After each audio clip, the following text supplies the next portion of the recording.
after another part, a word after another word, a rule or a theorem after another.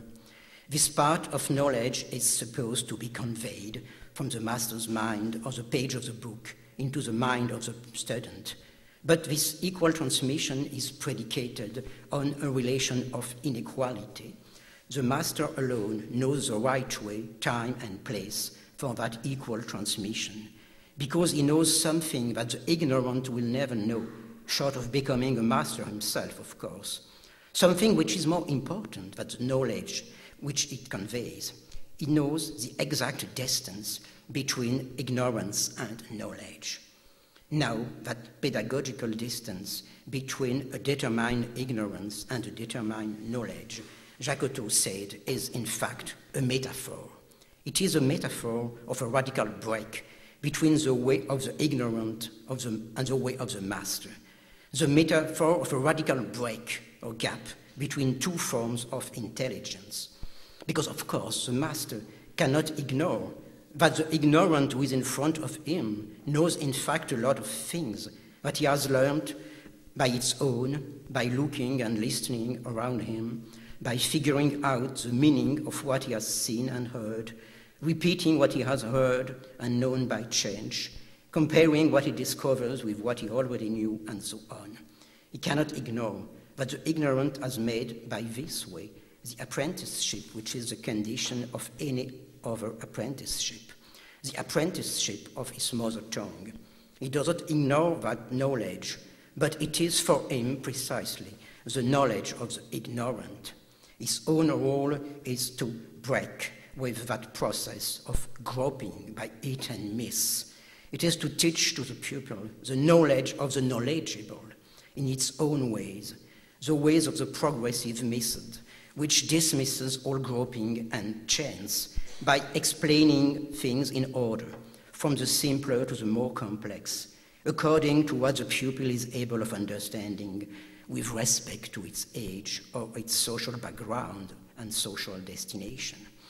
The first knowledge that the master owns is this knowledge of ignorance. It is this presupposition of a radical break between two forms of intelligence. This is also the first knowledge that he transmits to the student.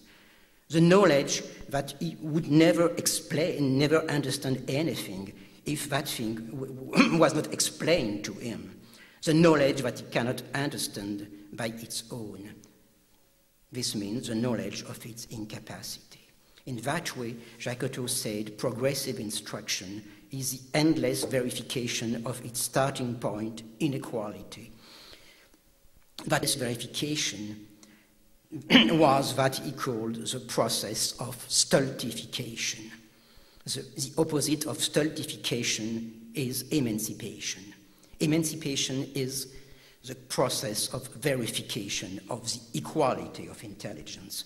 The equality of intelligence is not the equality of all manifestations of intelligence. It is the equality of intelligence in all its manifestations.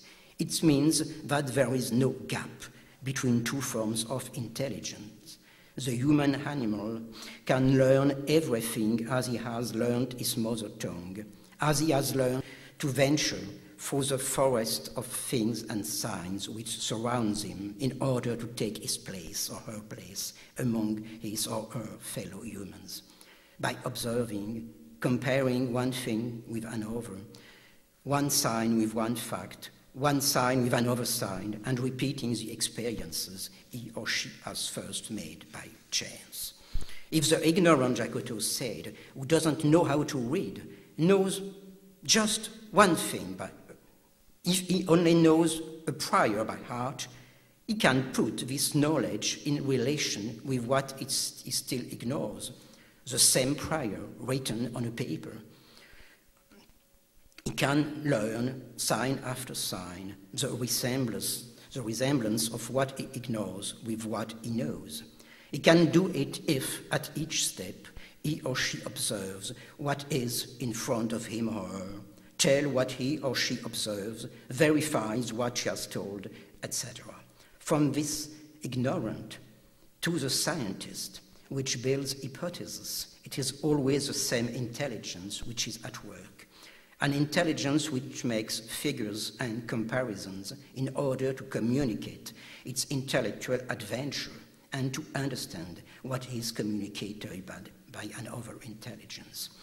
This poetic work of translation is the first condition of any apprenticeship.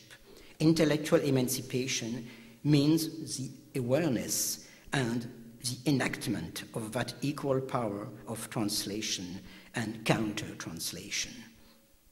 It entails another idea of the distance. Speaking animals are distant animals who try to communicate through the forests of signs. It is that other sense of distance, the sense that distance is not a bad thing, that the ignorant master, the master who ignores inequality, is teaching. First, distance is not an evil, but should be abolished. It is a normal condition for communicating. Second, distance never is a gap which calls for an expert in the ways of reducing it. As regards the ignorant, the distance he has to cover is not the distance between his ignorance and the knowledge of the master. It is between what he already knows and what he still doesn't know, but can learn by the same process. The ignorant master needs not to be ignorant. He only needs, or she only needs, to dissociate his or her knowledge from his or her mastery. He doesn't teach his knowledge to his students.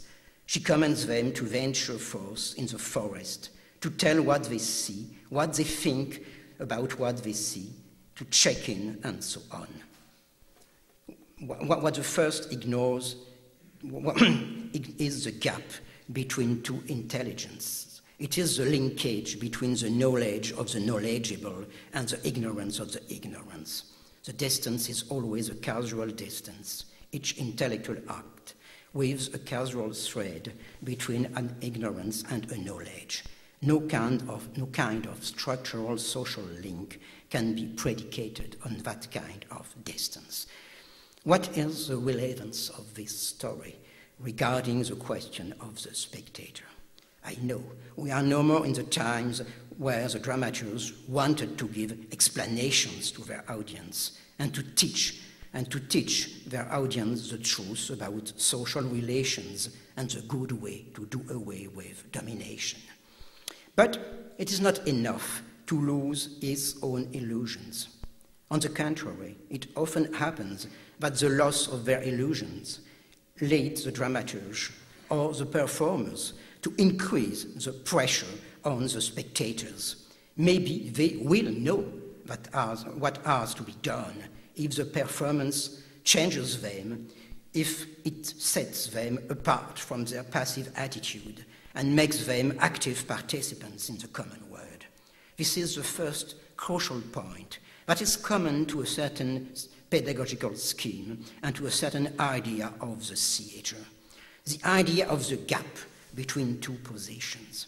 Even when the dramaturge or the performer doesn't know what he or she wants the spectator to do, he or she knows at least that they want him to do something, and that this something is only switching from passivity to activity. But why not turn things around? Why not think, in this case too, that it is precisely the attempt at suppressing the distance which constitutes the distance itself? Why identify the fact of being seated, motionless with inactivity, if not by the presuppositions of a radical gap between activity and inactivity?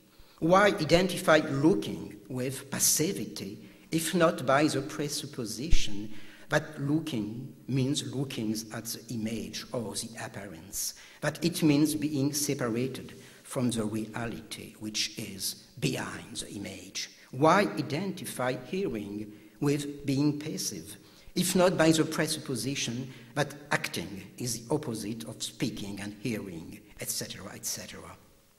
All those oppositions, looking, knowing, looking, acting, appearance, reality, activity, passivity, are much more than logical.